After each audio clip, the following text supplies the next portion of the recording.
The Bear Next Door, a romancely.com story. The first time Eliza saw him, he was chopping wood behind the small cafe where she'd just started working. His broad shoulders strained against his flannel shirt as he brought the axe down with practiced precision, splitting each log cleanly in two. She hadn't meant to stare, but something about him drew her gaze like a magnet. That's Ronan. Her new boss, Mabel, said from behind her, making Eliza jump. Handsome, isn't he? Eliza felt her cheeks flush. I was just wondering why someone would be chopping wood in June. Mabel chuckled. Oh, honey, this is northern Alaska. We use that fireplace year-round. The tourists love it. She handed Eliza a steaming mug. Why don't you take him some coffee? He's been at it for hours. Before Eliza could protest, Mabel had disappeared back inside, leaving her clutching the mug and trying to gather her courage. She'd moved to this tiny town of Aurora Ridge to escape her past, not to flirt with mysterious lumberjacks, no matter how attractive they might be. Taking a deep breath, she stepped outside. Ronan McCain smelled her before he saw her. Wild honey, and something uniquely feminine that made his bear stir beneath his skin. He buried the axe in the chopping block and turned slowly, trying to keep his expression neutral as the wind carried her scent to him more strongly. She was small, city-bred by the looks of her, with chestnut hair pulled back in a practical ponytail and warm brown eyes that widened slightly when he met her gaze. The bear inside him rumbled with interest. Mabel thought you might want this, she said, offering him a mug of coffee. As he reached for it, their fingers brushed, and electricity shot up his arm. She felt it too. He could tell by the way her breath caught. For a brief moment, neither of them moved. Then she pulled her hand away quickly, tucking it into the pocket of her apron. I'm Eliza, she said, taking a small step back. I just started working for Mabel. Ronan? He replied, his voice rougher than he intended. Welcome to Aurora Ridge. She nodded, already retreating toward the cafe. I should get back to work. Ronan watched her go, fighting the urge to follow. It had been a long time since a human had caused such a strong reaction in him, or in his bear. In a town where shifters and humans coexisted, albeit with humans largely unaware of their neighbor's true nature, it was dangerous to feel such an immediate pull toward someone who wouldn't understand what it meant. He took a sip of the coffee, savoring the warmth, and tried to push thoughts of Eliza from his mind. Aurora Ridge was no place for summer romances. The seasons changed too quickly here, and winter, his season, would be upon them before they knew it. Over the next few weeks, Eliza settled into life at Aurora Ridge. The tiny town sat nestled between mountains and forest, with a single main street lined with rustic buildings that looked like they belonged on a postcard. Despite its small size, it had a surprising number of tourists passing through, mostly hikers and nature photographers drawn to the spectacular wilderness surrounding the town. The cafe where she worked, aptly named the Northern Perch, became her sanctuary. Mabel was kind, if a bit eccentric, and the locals who frequented the place were friendly enough, though they maintained a certain reserve that Eliza attributed to small-town caution around newcomers. Ronan came in most mornings for coffee, but rarely stayed longer than it took to drink it. Sometimes he would nod in her direction, or offer a brief Morning. But mostly he kept to himself, sitting in the corner with a worn paperback while the other patrons gave him a wide berth. What's his story? Eliza finally asked Mabel one slow afternoon as they watched Ronan leave the cafe. Mabel wiped down the counter thoughtfully. The McCains have been in this area longer than the town itself. They own most of the mountain to the north. Ronan runs the family timber business now, after his father passed a few years back. He seems solitary. The McCains have always kept to themselves, Mabel said with a shrug. but they're good people. Ronan makes sure everyone in town has firewood before the first snow, never charges the elderly or single mothers. That evening, as Eliza walked home to her small, rented cabin at the edge of town, she spotted a familiar figure heading into the dense forest that bordered the property. Ronan moved with surprising grace for such a large man, almost disappearing between one step and the next among the trees. Curious, and against her better judgment, Eliza followed. The forest was alive with early summer birds calling, leaves rustling, the occasional crack of a branch. But she could still make out Ronan's trail, disturbed undergrowth and broken twigs marking his path. She kept a reasonable distance, telling herself she just wanted to know where he was going, why he seemed so drawn to the woods. She'd nearly lost him when she stumbled into a small clearing and froze. There, in the center of the open space, stood the largest brown bear she had ever seen. It was massive, shoulders hunched, head lowered as if sensing an intruder. For one panicked moment, Eliza couldn't move, her city instincts screaming danger while something deeper, more primal, kept her rooted to the spot. The bear raised its head, nostrils flaring, and turned slowly to face her. Its eyes, intelligent, almost human, locked onto hers, and they were familiar. The realization hit her like a physical blow. Those were Ronan's eyes, the same intense amber gaze that had been watching her across the cafe for weeks. The world tilted sideways, reality reshaping itself around this impossible truth. Eliza took an involuntary step backward, broke eye contact, and then did what any sensible person would do when faced with a bear in the woods. She ran. Ronan cursed himself in every language he knew as he shifted back to human form in the privacy of his cabin. He pulled on clothes with angry, jerky movements, furious at his own carelessness. He'd been so preoccupied with thoughts of her that he hadn't noticed her scent in the forest until it was too late. Now she knew, or at least she suspected. In a town like Aurora Ridge, the secret of shifters was an open one. Most humans who settled here permanently eventually figured it out, and the community decided together who could be trusted with explicit knowledge. But Eliza was still new, still an unknown variable, and now she'd seen him in his bear form, had looked into his eyes and recognized him. He'd seen the shock, the fear, and something else, a fascination that mirrored his own impossible attraction to her. He had to find her, explain before she either convinced herself she was hallucinating or worse, started asking questions around town. The walk to her cabin took less than 10 minutes. He approached cautiously, noting the lights blazing from every window and the shadow moving back and forth behind the curtains. Standing on her small porch, he hesitated, then knocked. The movements inside stilled. Then, slowly, footsteps approached the door. Who is it? Her voice was steady, but he could smell the lingering adrenaline, the fear. It's Ronan. He said quietly. We need to talk. A long pause, then the sound of multiple locks being turned. The door opened a few inches, secured by a chain. Eliza's pale face appeared in the gap. About what? She asked, her expression carefully neutral. About what you saw in the forest. Her eyes widened slightly, but she covered it quickly. I don't know what you're talking about. I haven't been in the forest. Ronan sighed. I could smell you, Eliza. I knew you were there. She stared at him for a long moment, then closed the door. Just as he was about to turn away, he heard the chain slide free, and the door reopened fully. You'd better come in, she said, standing aside. The cabin was small but cozy, furnished with sturdy, practical pieces. Eliza gestured for him to sit at the kitchen table while she remained standing, arms crossed defensively over her chest. So, she said. You're a what? Werewolf? Despite the tension, Ronan felt his mouth twitch. Bear shifter, actually. Werewolves are different, more temperamental. Bear shifter, she repeated flatly. And I'm supposed to believe that's normal? Around here, yes. He leaned forward, elbows on his knees. Aurora Ridge has been a haven for shifters since before it was a town. We live alongside humans, mostly peacefully. Not everyone knows, but those who stay eventually become part of the community. Eliza sank into the chair across from him. This is insane. Is it? Ronan asked softly. You saw me with your own eyes. You recognized me. She looked away, her pulse jumping visibly at her throat. I thought I was going crazy. You're not.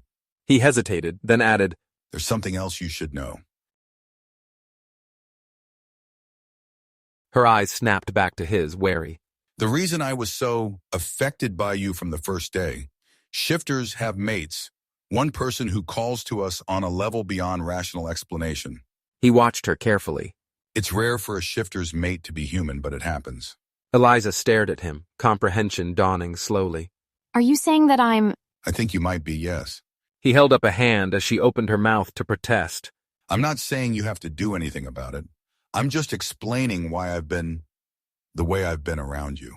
She stood abruptly, pacing to the window and back. This is too much. First you're a bear, and now I'm supposed to be your... what? Destined partner? Like some paranormal romance novel?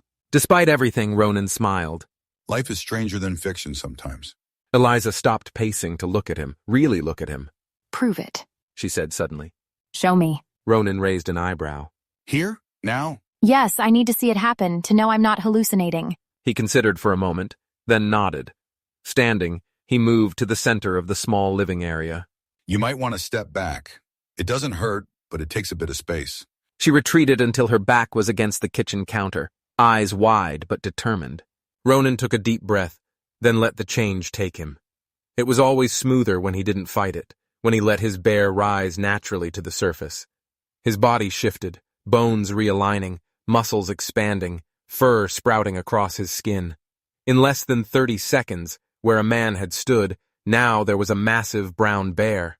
Eliza's sharp intake of breath was the only sound in the cabin. Ronan remained still, keeping his head low, non-threatening. After a long moment, she took a tentative step forward. Ronan? She whispered. He huffed softly in response, and to his surprise, she laughed, a shaky, bewildered sound. This is real. She said, more to herself than to him. You're real. Slowly, she crossed the room until she stood just out of reach. Then, with obvious courage, she extended her hand. Ronan stayed perfectly still as her fingers brushed the fur on his head, a gentle, exploring touch that sent waves of contentment through his bear. After a moment, he backed away and shifted again, the reverse transformation leaving him human and very aware of her proximity. Well? Eliza said, her voice only slightly unsteady. That was illuminating. Ronan couldn't help but laugh. That's one word for it. Their eyes met, and something electric passed between them. But Eliza looked away first, wrapping her arms around herself. I need time, she said. to process all of this. Ronan nodded, stepping back to give her space. Of course. Take all the time you need. As he moved toward the door, she called after him. Ronan, thank you for showing me, for trusting me. He paused, hand on the doorknob. The question is, Eliza, do you trust me? She didn't answer, but the uncertain smile she gave him held more promise than he'd dared to hope for. The next few days at the cafe were an exercise in restraint. Ronan came in as usual, but now their eyes met with shared knowledge, a secret that hung in the air between them. Eliza didn't avoid him exactly, but she maintained a careful distance, watching him with new eyes when she thought he wasn't looking. On the third day, as he was leaving, she slipped him a note along with his change. Hiking up to Crystal Lake tomorrow. Could use a guide who knows the territory. Noon. It wasn't quite an olive branch, but it was an opening. Ronan found himself at the trailhead at noon, 20 minutes early, pacing nervously until he caught sight of her climbing out of her battered Honda. She was dressed for hiking, sturdy boots, practical layers, hair braided back, but she'd also put on a touch of makeup, a detail that made his bear rumble with satisfaction. I wasn't sure you'd come, she said by way of greeting. I wasn't sure you wanted me to, he replied honestly. Eliza shouldered her small backpack. I've been thinking about what you said. About mates. I don't know if I believe in destiny, but She met his eyes directly. I do know that I've felt drawn to you since the moment I saw you. That's not normal for me. Hope flared in Ronan's chest, but he kept his expression neutral. The trail gets steep about a mile in. We should get moving if we want to reach the lake by mid-afternoon. As they hiked, the conversation flowed more naturally than either had expected. Ronan pointed out native plants and animal signs, explaining how shifters interacted with the natural world differently than humans. So you have enhanced senses even in human form? Eliza asked as they paused for water. Ronan nodded. Smell is strongest. Hearing, too. It makes living in cities challenging. Is that why you stay here, in Aurora Ridge? Partly. He gazed up at the mountain rising above them. This has been McCain territory for generations. My father used to say our bear spirits are connected to this land. Do you believe that? He considered for a moment. I believe there's a reason shifters are drawn to certain places, just as we're drawn to our mates. There's a natural order to things that goes beyond what humans or even shifters fully understand. They continued upward, the trail narrowing as it wound through a dense stand of pines. When Eliza stumbled on a loose rock, Ronan caught her arm, steadying her. The contact sent a jolt through both of them, and this time Eliza didn't pull away immediately. Thanks, she said softly. His hand lingered on her arm. What brought you to Aurora Ridge, Eliza? It's not exactly a destination for most people. Her expression clouded. I needed a fresh start. Somewhere quiet, remote. Running from something? She stiffened, and he regretted the question immediately. But after a moment, she sighed. Someone, actually, my ex-fiancé. He wasn't who I thought he was. Understanding dawned. And then I tell you we're potentially mates with some cosmic bond. No wonder you're hesitant. Eliza stopped walking to look at him directly. Being someone's mate, does it take away choice? Free will? No. Ronan said firmly. It creates a pull, yes, but both parties have to choose to accept the bond. Many shifters never find their mates or choose not to pursue the connection. It's not a prison, Eliza. It's a possibility. She studied his face, searching for any sign of deception. Whatever she saw seemed to satisfy her because she nodded once and continued up the trail. They reached Crystal Lake in the early afternoon. The small alpine lake was stunning, its clear blue waters reflecting the surrounding peaks. They found a fallen log near the shore and sat, sharing the sandwiches Eliza had packed. So how many other shifters are in Aurora Ridge? She asked between bites. About half the population. Ronan replied. Different species, mostly predators, bears, wolves, a few big cats. The cold climate suits us. And they all know about each other? No secret identities? He smiled. We're not superheroes, Eliza. We're just people with an additional form. But yes, the shifter community is close-knit. We have to be. Because of humans. Because the world is complicated. Shifters have been persecuted throughout history when discovered. We've learned caution.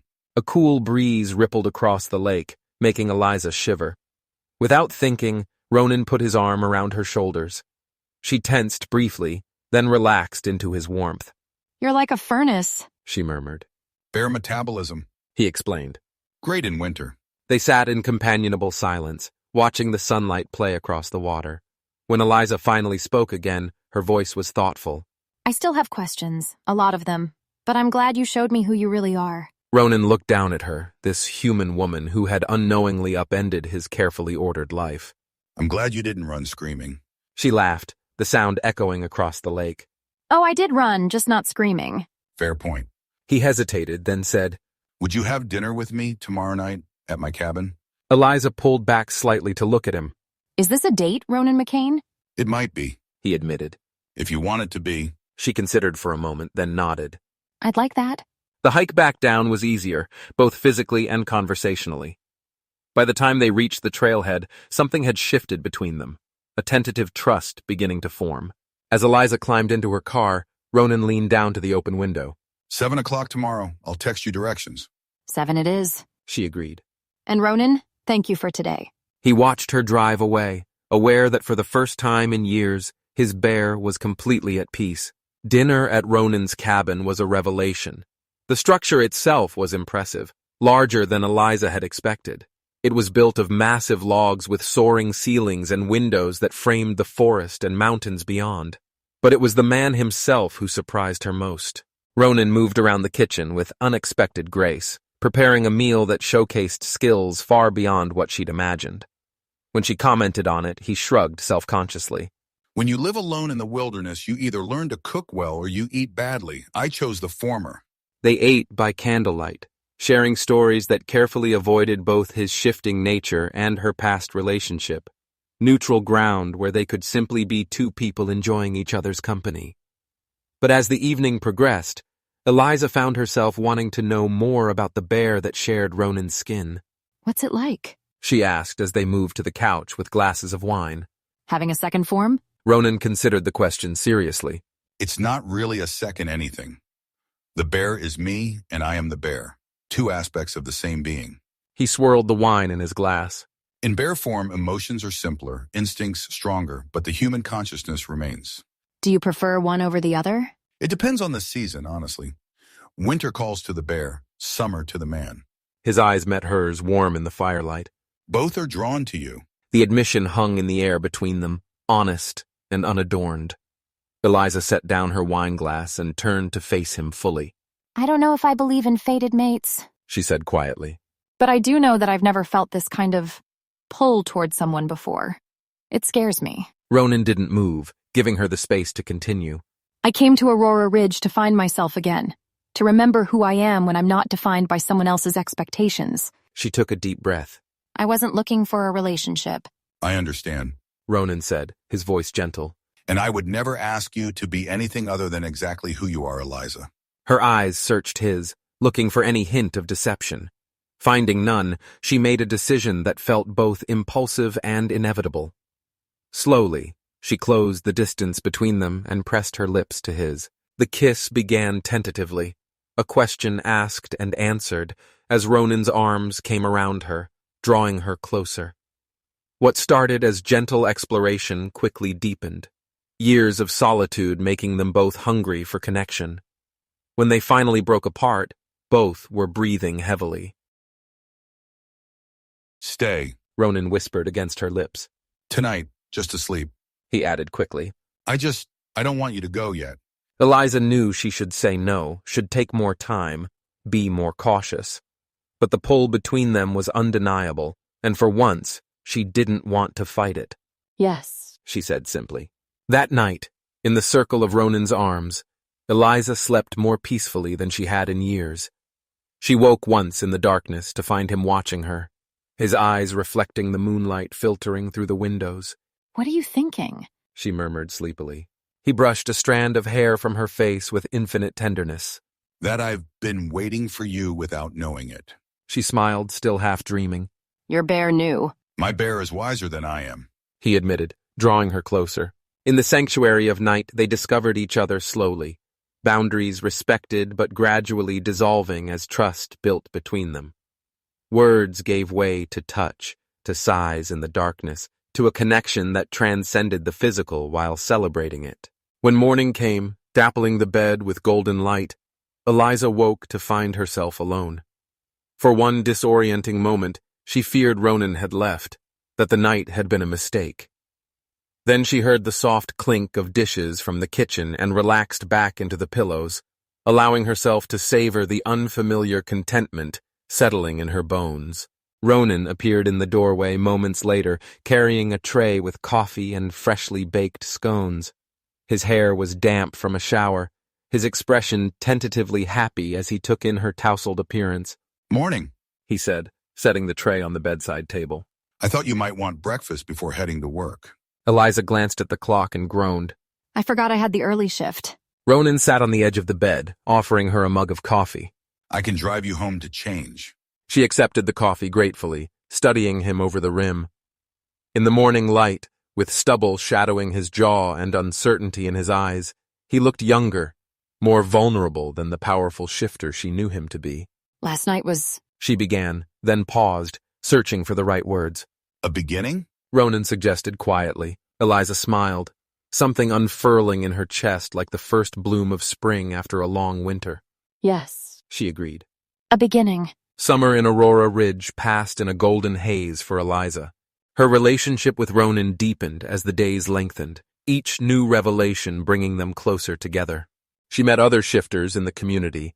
Mabel, her boss, turned out to be a lynx shifter, which explained her uncanny ability to move silently around the cafe, and gradually became part of the unique world that existed alongside the human one. When Ronan shifted and ran through the forest with her following on a four-wheeler, she couldn't help but whooping with exhilaration as his massive bare form navigated the terrain with impossible grace. She felt a freedom she'd never known before. This world of secrets and dual natures, of ancient bonds and instincts, was becoming hers too. By the time autumn painted the mountains in flame-bright colors, Eliza had moved most of her belongings to Ronan's cabin. The town took their relationship in stride. Shifter communities were accustomed to the sometimes swift progression of mate bonds, and Eliza found herself welcomed more fully into Aurora Ridge life than she'd ever expected. But as the first snow dusted the peaks and temperatures began to drop, a restlessness came over Ronan that he couldn't quite hide. What is it? Eliza asked one evening as they sat on the porch swing, watching darkness settle over the forest. You've been distracted all week. Ronan sighed, his breath fogging in the chill air. Winter's coming. For bear shifters, it brings changes. You don't actually hibernate, do you? She asked, half joking. Not exactly, but we do spend more time in bear form. The pull of winter is strong. It calls to something primal in us. He squeezed her hand. It's why I told you before that winter is my season. He hesitated. I've always spent the deepest part of winter alone in the mountains, in a den that's been in my family for generations. It's a time of reflection, of reconnection with our bear spirits. Understanding dawned. You're worried about leaving me. I'm worried about asking you to come with me. He corrected. It's not a casual invitation, Eliza. In shifter tradition, sharing a winter den is significant. Like moving in together? Because we've already done that. She pointed out. Ronan took her hand, tracing the lines of her palm thoughtfully. More like marriage in human terms. Oh. Eliza said softly. I won't be human much of the time. He continued. The cabin has modern amenities. It's not like you'd be sleeping in a literal cave, but it is isolated, and I wouldn't be able to drive you to town when the snow gets deep. Eliza looked out at the darkening forest, considering what he was really asking. Not just to accept his dual nature, but to embrace it fully, to share in a tradition as old as his bloodline. When would we go? She asked finally. Hope flickered in Ronan's eyes. After the winter solstice, we'd stay until early March. 2 months in the deep wilderness, with a man who sometimes wasn't a man at all. A year ago, the very idea would have seemed absurd, impossible. Now, Yes. she said, surprising herself with the certainty in her voice. I'll come with you. Ronan's face transformed with joy, and he pulled her into an embrace that lifted her feet off the ground. You're sure? Eliza laughed, wrapping her arms around his neck. I'm sure about you, Ronan McCain. The rest we'll figure out together. As he set her down, a soft snow began to fall, dusting their hair and shoulders with crystalline white. Above them, the northern lights shimmered into view, painting the sky in shifting curtains of green and purple. Perfect timing, Ronan murmured, drawing her close again. The old stories say that when the lights dance on the first snow, it's a blessing on new beginnings. Eliza rested her head against his chest, listening to the steady beat of his heart. The human heart that housed a bear's wild spirit, both of which had somehow become essential to her own happiness. I like that story. She whispered, watching the lights ripple across the vast northern sky. Here's to new beginnings. In the distance, a wolf howled, the sound carrying clear and pure through the still air. Ronan smiled, pressed a kiss to Eliza's hair, and added his bear's deep rumble of contentment to the wilderness chorus, a promise and a celebration, echoing beneath the dancing northern stars.